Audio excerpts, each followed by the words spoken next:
warahmatullahi wabarakatuh. Yang jawabnya semangat, umrohnya mabrur. Assalamualaikum warahmatullahi wabarakatuh. Bismillah, alhamdulillah, wassalatu wassalamu ala rasulillah. La haula wa la quwata illa billah. Ma ba'du. Ustaz Khalik, Mbak Ita, para pimpinan MRA, Bapak Ibu calon tamu Allah, tamu Rasulullah yang berbahagia. Bahagia Bapak Ibu? Senang Bapak Ibu? Sudah siap? Semangat? Bapak Ibu, bismillah, niat, tanamkan niat yang tulus, yang murni, semata-mata karena Allah Subhanahu wa ta'ala. Innamal a'malu binniyati. Segala perbuatan itu tergantung pada niatnya. Wa innama likulli imri'in ma nawa. Dan kita akan mendapatkan apa yang kita niatkan. Insya Allah hari Rabu kita bersama-sama. Saya akan bersama-sama dengan Bapak Ibu untuk menunaikan ibadah umroh, ziarah Rasulullah dan ibadah lainnya. Mudah-mudahan sehat, lancar dan pulang berangkat di sana, pulang sehat dan mendapatkan predikat umroh yang mabrur dan makbul. Amin. Apa yang harus dilakukan? Langsung ke teknis saja Bapak Ibu ya.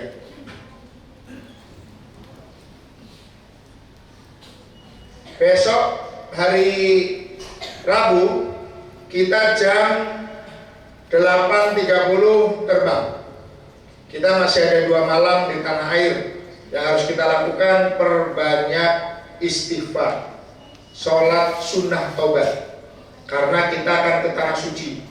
Jangan tanahnya tok yang suci, tapi kita pun mulai mengikis dosa-dosa kita, baik dosa kepada Allah ataupun dosa kepada sesama manusia. Dengan kita beristighfar, dengan kita sholat taubat, insya Allah dosa kita kepada Allah akan diampuni oleh Allah Subhanahu wa ta'ala. Dosa kepada manusia kita minta maaf. Yang masih punya orang tua, masih ada waktu, kalau sempat datengin. Kalau tidak, minimal video call, minimal di telepon orang tua kita. Karena kita ke sana bisa jadi karena doanya orang tua. Hari Rabu berarti jam 5.30. Karena kita kan jam 8.30, ya kan? Jam 5.30 kita sudah berada di Terminal 3 Bandara Soekarno-Hatta, keberangkatan di depan warung sate khas Senayan. Insya Allah nanti makan sate tapi bayar masing-masing. Nanti kumpul ada panitia di sana. Kita nanti Bapak Ibu akan mendapatkan paspor. Nanti akan di dalam paspor itu ada boarding pass, ada visa. Tolong Bapak Ibu pastikan bahwa paspor dan boarding passnya itu sama namanya. Kadang-kadang Ahmad Baidowi dengan Ahmad Baidawi, umpama tulisannya seperti itu, beda, nanti tidak bisa masuk. Tolong sebelum diterima atau sebelum pisah dengan panitia benar-benar dicek. Setelah itu masuk ke ruang imigrasi, lalu ke ruang tunggu. Apa yang harus dilakukan di ruang tunggu? Kalau masih ada waktu Bapak Ibu, sangat baik untuk sholat duha di ruang tunggu. Sholat sunnah safar bagi Bapak Ibu yang belum sempat. Karena kayak saya di Kelapa Gading itu berarti habis subuh langsung jalan gitu. Tapi bagi yang jauh, ya kan, bisa jadi sebelum subuh udah jalan. Bagi Bapak Ibu yang belum sempat sholat sunnah safar di rumah, maka boleh sholat sunnah safar di Bandara Soekarno-Hatta. Setelah berada di pesawat, syukur-syukur. Syukur-syukur ini bahasa Jawa ya. Apa bahasa Jawa? Syukur-syukur apa artinya itu? Mudah-mudahan masuk ke pesawat sudah dalam keadaan berwudu. 9 jam kita maksimalkan untuk berzikir kepada Allah. Zikir nggak harus wudu, tapi wudu lebih bagus gitu loh. Wudu lebih baik. Kalau enggak ya nggak apa-apa. Makanya ada kata mudah-mudahan kita masuk sudah dalam keadaan berwudu. Paham Bapak Ibu ya? koper kecil, atau ada yang kursi roda, atau ada bapak ibu masukin ke bagasi koper yang bukan NRA atau kardus yang bukan NRA. Kan saya nungguin, tapi kalau kopernya nggak ada labelnya NRA kan kita nggak tahu, ya kan? Atau masukin kardus atau kursi roda yang kita tidak dikasih tahu bapak seperti itu ya. Tapi kalau ada tandanya nanti kita yang mengeluarkan. Namun begitu turun sudah nunggu koper, ternyata panitia dari arah porter arah mengatakan, Ustaz, jamaah suruh keluar saja. Jamaah suruh keluar, nanti Ustaz saja yang bawa koper. Jadi koper besar dan koper kecil berarti ditinggal oleh Bapak Ibu. Kecuali tadi itu koper yang tidak ada tanda NRA-nya yang kami tidak tahu. Tapi kalau yang ada NRA-nya nanti tanggung jawab. Jadi awalnya kita harus nunggu. Tapi begitu nanti ada instruksi dari porter, karena kenapa saya menyampaikan seperti ini, berubah-berubah Pak Bu. Kadang koper kecil tungguin masing-masing, bawa, kadang udah keluar aja, nanti Ustadz aja yang nunggu, ada seperti itu. Jadi kalau memang suruh keluar, Bapak Ibu langsung keluar, di luar baru gitu exit keluar bandara sudah ada petugas yang mengarahkan Bapak Ibu. Bis 38 sana, 39 sana, bis 40 sana. Bapak Ibu tolong jangan ada yang masukin power bank ke bagasi. Kita yang kadang kita pesawatnya di pintu 1, kopernya di pintu 10, ada pengumuman atas nama ini ada power banknya, kita yang jalan sendiri, jalannya dia lumayan bisa 4 kilo ya, agak turunin kolesterol sih sebetulnya. Jadi Bapak Ibu tolong jangan bawa, jangan ada yang masukin power bank atau yang segala sesuatu yang dilarang lah dalam penerbangan. Tapi power bank itu tolong jangan dimasukin ke bagasi. Kalau ditenteng nggak apa-apa, ya ditenteng nggak apa-apa. Bapak Ibu, terus Bapak Ibu sudah di bis, ini nomor mana Mas? Saya bisa lihat,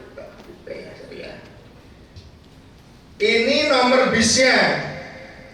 Nomor bis 40 berarti ini ada 38, ada 39 itu nomor bisnya. Nanti di bis ada nomornya, di depan bis itu ada besar NRA nomor bis 30, nomor bis 38, 39, 40 begitu ada. Nah ini nomor absen, jangan rebutan, jangan dikira ini nomor bangku, ini nomor absen. Nomor bangku mana? Siapa cepat itu yang dapat. Yang penting paling depan sebelah kanan dikosongin, karena itu tempatnya Ustaz. Nah, kanan dari depan, selebihnya monggo, terserah Bapak Ibu sekalian. Setelah itu Bapak Ibu, kalau nanti di bandara kira-kira imigrasinya agak lama, ini Desember biasanya agak padat. Saya minggu kemarin saya baru mendarat. Sudah mulai dingin Bapak Ibu, dingin, bukan mulai lagi dingin, bawa jaket ya, atau sweater bawa jaket, karena dingin. Madinah itu kemarin tuh 8 derajat kemarin tuh, kayak apa itu, puncak kalah itu. Apalagi Bapak Ibu nanti ada city tour ke Taif, lebih dingin lagi daripada Bogor, daripada puncak, bawa jaket lah. Nanti Bapak Ibu umpama insya Allah nanti kan ada grup, saya biasanya rodo aktif di grup ini. Umpama diperkirakan di imigrasi agak lama, maka saya pasti ngomong di grup sholat duhur asar di masjid bandara. Karena lama nih, kopernya belum keluar ini jamaah ada yang ini nih, udah sholat duhur. Bagaimana teknisnya? Duhur 2 rakaat, langsung berdiri tanpa diri, dan asar 2 rakaat. Masjid itu. Jadi kalau di hotel Movenpick kok sholatnya di kamar, itu terlalu. Karena hanya 3 meter dari masjid, pokoknya turun blosor, turun 3 meter langsung pelataran masjid. Ya, pelataran masjid. Itu di hotel Movenpick. Apa yang dilakukan di Madinah? Bapak Ibu, nanti setelah kita sampai Madinah akan ada pemberitahuan dari panitia Madinah bahwa masuk ke Rodoh pada laki-laki jam sekian, perempuan jam sekian. Bapak Ibu yang sudah pernah umroh sebelum Covid dengan sekarang beda. Dulu sebelum Covid, siapa cepat, siapa kuat dapat. Sekarang jatahnya hanya 1 kali. Kalau ada pengumuman kok tidak ikut, hampir dipastikan tidak bisa masuk rodoh kedatangan kali ini. Makanya benar-benar di grup itu dibaca benar itu. Apalagi kalau ada Madinah, Assalamualaikum panitia Madinah. Itu berkaitan dengan pergerakan kita. Bukan kita yang bikin, tapi ada panitia yang punya kapasitas untuk mengatur pergerakan kita. Dan rodoh itu gak bisa kita nentuin. Ustaz, kalau sekali-kali kita rodohnya itu pas jam tahajud, ya saya maunya juga seperti itu. Tapi yang ngatur bukan kita. Umpamanya ibu-ibu, besok kan Rabu Kamis jam 5 kumpul di lobi. Ya harus jam 5 kumpul di lobi. Bapak-bapak jam 11 kumpul di lobi. Ini umpama karena jadwalnya kan belum ada. Jam 11 kumpul di lobi. Ya jam 11. Kalau lewat dari itu, bisa dipastikan kita tidak akan masuk rodoh pada saat itu. Apa yang dilakukan di rodoh Bapak Ibu?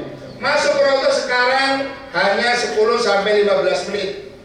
Bagi yang muda, bagi yang muda memang ada ketidakmahreman, ketidakpuasan. Kenapa? Zaman dulu sholat selalu di rodoh kita itu, ya kan? Sholat tahajud selalu di rodoh, sekarang dibatasi. Tapi untuk kesepuhan, senang. Sama saja. Sepuh ya 10 menit, anak muda ya 10 menit. Maka Bapak Ibu, pada saat nanti ada pengumuman ke rodoh, Bapak Ibu sudah turun ke lobi dalam keadaan berwudu. Yang haid tidak boleh ke rodoh. Kenapa? Rodoh ada di dalam masjid. Apa yang dilakukan? Antri satu berapa nih? NRA ya 100 di depan. Sama dihitung, Pak. Dihitung 100 ribu, dihitung 100. Makanya kalung jangan sampai ketinggalan. Karena mereka kan menghitungnya kalungnya ini. Oh sama. Kalau ada yang beda, langsung beda nih. Begitu. Jadi kalung ini pengganti paspor. Karena nanti di sana paspor diambil oleh panitia. Jadi kita pakai kalung itu terus. Kecuali tidur ya. Kalau tidur makan juga pakai kalung, dijaga kalungnya yang merah. Bapak Ibu yang dirahmati Allah, setelah kita masuk ke rodoh dengan antri, maka satu yang harus dilakukan, kalau kita belum tahiyatul masjid, kita sholat sunnah tahiyatul. Setelah itu sholat apa? Sholat sunnah taubat. Orang yang berdosa datang kepada Rasulullah SAW diampuni oleh Allah Subhanahu Wa Taala. Kita kesana banyak dosa. Setelah itu sholat apa lagi? Sholat hajat. Dari segi fadilahnya, sholat di rodoh sama dengan sholat di masjid. Fadilahnya lebih utama daripada 1000. Tapi rodoh adalah baiti wa mimbari, antara rumahku dan mimbar kata Rasulullah, itu adalah tempat yang mustajab, pertamanan surga. Baru masuk ke tamannya saja sudah rebutan tuh, apalagi masuk ke surganya. Baru masuk ke tamannya saja sudah melihat gemerlapnya taman itu. Bagaimana nanti kita masuk ke surganya. Makanya orang berebut agar jangan terlewat masuk ke rodoh. Setelah itu perbanyak doa Bapak Ibu, maksimalkan doa. Jangan sampai kita kelihatan pelanga-plongo sehingga doanya belum banyak, belum waktunya belum selesai, kita udah keburu diusir sama askar. Ngapain yang ngantri ribuan kok cuma bingung aja. Jadi pokoknya doa aja. Kalau saya Bapak Ibu, doanya itu sambil sujud. Sholat selesai nih ya, sholat selesai sujud lagi, doanya sujud. Pokoknya sampai ada colekan terakhir. Kalau colekan udah mulai kencang berarti udah terakhir beneran ini ya. Ya itu sampai alhamdulillah kemarin saya itu habis maghrib masuk ditahan, nggak boleh keluar. Yang depan saya itu keluar semua. Yang ini deretan ini ada nggak boleh keluar. Ini keluar saya suruh maju. Kalau rombongan itu suruh maju, suruh nunggu sampai isya. Alhamdulillah sampai doanya selesai. Hatam udah bawaannya. Bapak Ibu yang dirahmati Allah, setelah sholat itu, lalu yang bapak-bapak, biasanya bapak-bapak itu keluarnya lewat sini. Keluar, nanti di sini ada lubang makam Rasulullah SAW nih Bapak Ibu nih. Yang ini makam Rasul. Kita lewat sini. Ini Raudhah. Ya, ini makam Rasul. Apa yang kita lakukan? Di sini kita sambil jalan salam kepada Rasul. Assalamualaikum ya Rasulullah. Assalamualaikum ya Nabi Allah. Assalamualaikum ya Habiballah. Assalamualaikum ya Sofwatullah. Tapi ini hanya bapak-bapak, kalau ibu nggak bisa lewat sini. Ya. Lalu jalan lagi, salam kepada Abu Bakar. Assalamualaikum ya Abu Bakar As-Siddiq warahmatullahi wabarakatuh. Saat depannya lagi, salam lagi. Assalamualaikum ya Umar bin Khattab warahmatullahi wabarakatuh. Kalau bingung nggak hafal, jalan sambil baca sholawat. Sallallahu alaihi Muhammad, sallallahu alaihi Muhammad, sallallahu alaihi Muhammad, sallallahu alaihi Muhammad. Kalau ibu-ibu dari Raudhah langsung keluar. Maka pada saat ibu-ibu di Raudhah langsung perbanyak sholawat kepada Rasulullah dan sholawat dan salam kepada Abu Bakar dan sahabat Umar. Assalamualaikum warahmatullahi wabarakatuh ya Abu Bakar As-Siddiq. Assalamualaikum warahmatullahi wabarakatuh ya Umar bin Khattab. Bapak lupa. Setelah itu kembali lagi. Besoknya ada Siti Tur Madinah. Apa yang dilakukan di Siti Tur Madinah? Kita akan ziarah ke beberapa tempat bersejarah. Yang pertama adalah kita akan ke Masjid Quba. Masjid Quba adalah masjid yang pertama kali dibangun oleh Rasulullah SAW. Rasulullah mengapresiasi siapa orangnya yang ambil air wudhu dari tempat tinggalnya, dari rumahnya, lalu ke Masjid Quba untuk sholat 2 rakaat, maka akan mendapatkan pahala seperti pahala umroh. Maka pada saat ada pengumuman hari Jumatnya Siti Tur Madinah, maka Bapak Ibu turun ke lobi sudah dalam keadaan berwudu. Hari Jumat jam 7 pagi turun sudah dalam keadaan berwudu. Lalu kemana kita? Jalan ke Masjid Quba. Setelah Masjid Quba ke tempat kesenangannya ibu-ibu, yaitu pasar kurma. Ibu-ibunya senang dikasih keranjang, bapaknya yang mandi. Setelah itu monggo kita kasih waktu biasanya setengah jam, ya, karena apalagi ini hari Jumat. Setelah itu Bapak Ibu naik bis lagi untuk menuju ke Jabal Uhud. Nanti ziarah kepada pamannya Rasulullah, namanya Hamzah bin Abdul Muthalib, ke sahabat-sahabat Syuhada Uhud yang dimakamkan di Jabal Uhud. Kita hanya salah naik bis lagi untuk melewati Masjid Qiblatain, melewati Masjid 7 atau Perang Khandaq, dan kembali ke hotel. Nama hotelnya apa? Apa deh? Movenpick atau Anwar Madinah, siap-siap sholat Jumat. Yang ibu-ibu juga sholat Jumat, tidak harus mengganti dengan sholat pokoknya sholat Jumat aja. Sholat ikuti kali-kali sholat Jumat mumpung di Madinah. Setelah sholat Jumat, makan siang, istirahat, packing, belanjaan penuhin lagi, ya. Terus Bapak Ibu, hari Sabtu pagi kita semuanya ziarah wada. Apa itu ziarah wada? Ziarah perpisahan kepada Rasulullah SAW. Nanti sebelum ziarah wada kita ke tempat-tempat bersejarah yang ada di sekitar masjid.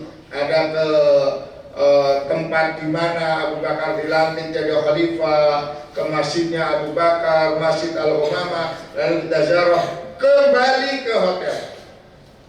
Ngapain kembali ke hotel? Kira-kira jam 10 Bapak Ibu mandi sunnah ihram.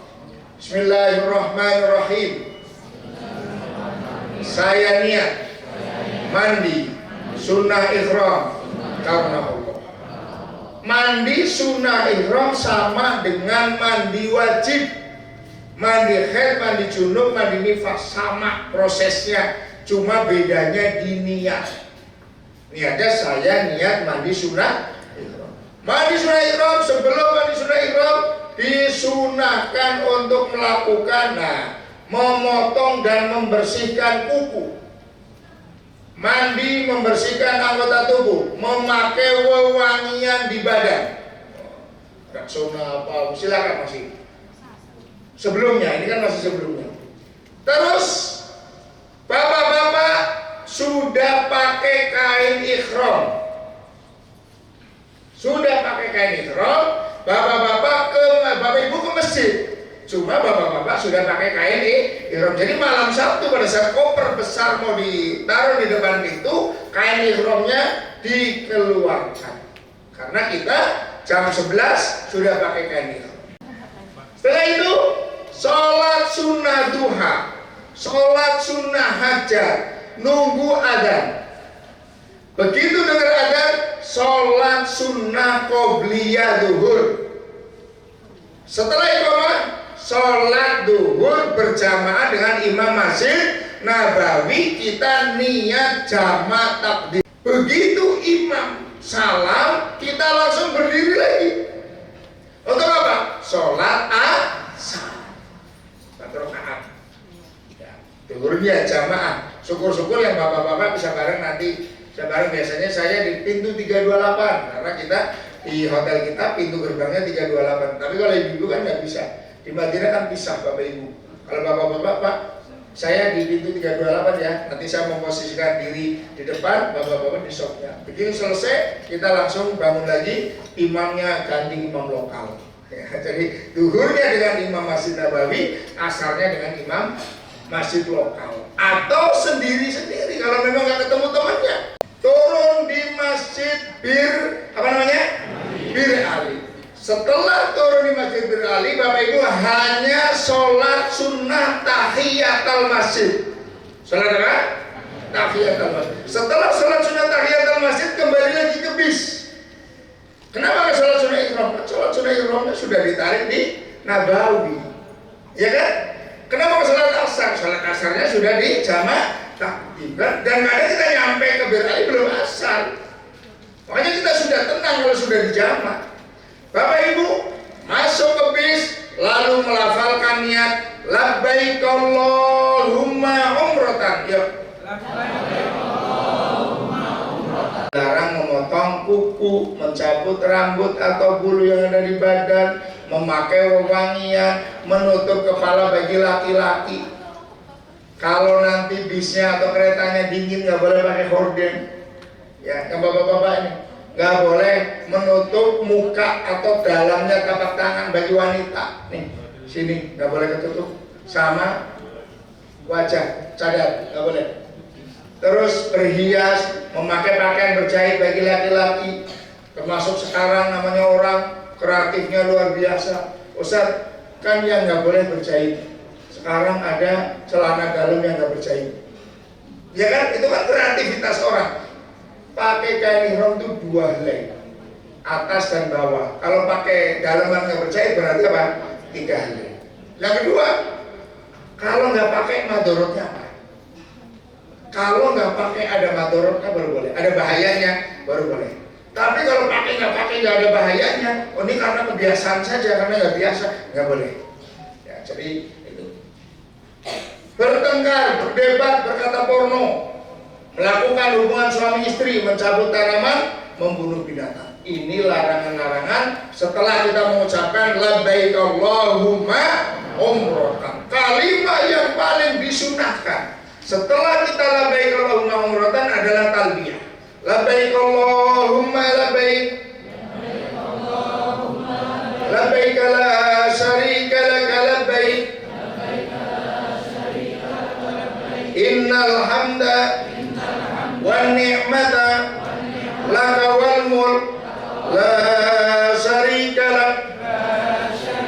Itu selama perjalanan. Yang naik kereta 2 jam seperempat sampai, yang naik bis kurang lebih 5 sampai 6 jam. Semakin lama perjalanan, semakin banyak talbiyah. Kalau nggak talbiyah, baca doa. Bismika Allahumma ahya wa bismika amut, daripada ngomongin orang. Makanya ibu-ibu kalau di Mekah, Madinah, di masjid nggak ngomongin orang, gampang caranya. Jangan sebelahan sama orang Indonesia. Cari sebelahan orang Afrika, yakin nggak bisa ngomongin orang. Kalau orang Indonesia, apalagi satu kamar, lama-lama ngomongin pembimbingnya. Nggak mampu. Umrohnya nggak mabrur, umrohnya kalau. Sampailah kita di Mekah. Bapak Ibu, kita sudah masih dalam keadaan berihram. Sampai hotel, makan malam. Orang Indonesia habis makan biasanya nyari sabu, bener nggak? Nggak boleh. Kita masih dalam keadaan ihram. Boleh nggak usah ke kamar kecil? Boleh. Dalam keadaan berihram di perjalanan boleh batal, nggak harus berwudu. Jangan kalau pengen kentut tahan, sampai wajahnya merah. Ustaz, saya lagi berihram nih, pengen banget kentut aja. Yang penting jangan di depannya pembimbing. Bapak Ibu, boleh batal, itu boleh, nggak harus suci. Yang haid juga harus labbaik Allahumma umratan. Nanti sampai hotel, sudah makan, sudah bersih-bersih kamar mandi semuanya, jangan mandi. Hanya kamar boleh BAB, boleh BAK, boleh. Tapi jangan pakai sabun, jangan gosok gigi, jangan pegang sampo. Semuanya tidak boleh. Habis makan, sudah kamar semuanya sudah beres. Nanti kami instruksikan apa sholat maghribnya kita jamak di kamar masing-masing atau kita tarik sudah di pelataran masjid, umpama seperti itu. Nantilah kondisional kita lihat kepadatan masjid. Seandainya itu, makanya nanti pada saat menemukan waktu maghrib dari Sabtu perjalanan, waktu maghrib kita lihat sholat maghrib jamak takhir.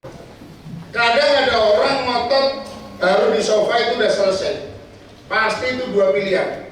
Bisa jadi baru 6 atau sudah kelebihan 1, udah 8.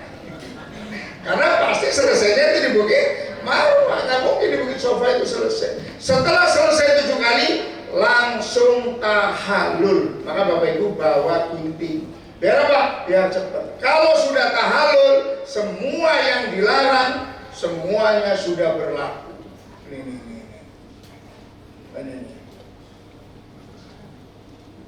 Nah, ini larangan-larangan ini setelah kita tahallul sudah tidak berlaku lagi. Umpama tahallul itu motong rambut minimal 3 helai, sendiri juga apa-apa, 3 helai. Udah, saya kok kedinginan, pulangnya sambil kerodongan kayak ihram, monggo. Saya melintas kok bawa kaos apa-apa. Saya masuk ke toilet, langsung ganti kaos, boleh. Tapi syaratnya sudah yakin bahwa kita sudah tahallul. Maka biasanya saya yakin, pasti kan sudah tahallul semua ya. Kalau yang laki-laki bebas. Kalau yang perempuan jilbabnya jangan dibuka. Kalau tahallul dong. Kalau tahunya sudah setengah putih. Guntingnya yang masuk ke jilbab itu. Dan yang motongin itu kalau nggak sama-sama perempuan ya suaminya. Emang kena usah. Bisa rambutnya kena lah. Kalau guntingnya gede jangankan rambutnya, lehernya juga bisa itu. Setelah itu kembali ke kamar masing-masing. Hotel kita Hotel Swiss Makmur. Hebatnya ini orang umroh ke Mekah tapi tinggalnya di Swiss. Nah ini tahallul. Ada juga yang di Hilton Convention, Jabal Umar, lumayan. Kalau yang di Jabal Umar biasanya pulangnya itu yang ibu-ibu banyak godaan, karena banyak yang jualan di pinggir jalan itu. Kalau yang bapak-bapak enggak. Setelah itu selesai, kembali ke hotel, ibadah masing-masing. Balik di grup saya hanya menyampaikan Bapak Ibu, ayo kita maksimalkan ini begitu dong, masing-masing. Besoknya ibadah masing-masing. Bapak Ibu ibadah masing-masing skala prioritas di Mekah. Apa prioritasnya? Boleh tawaf sunnah. Ini ada macam-macam tawaf.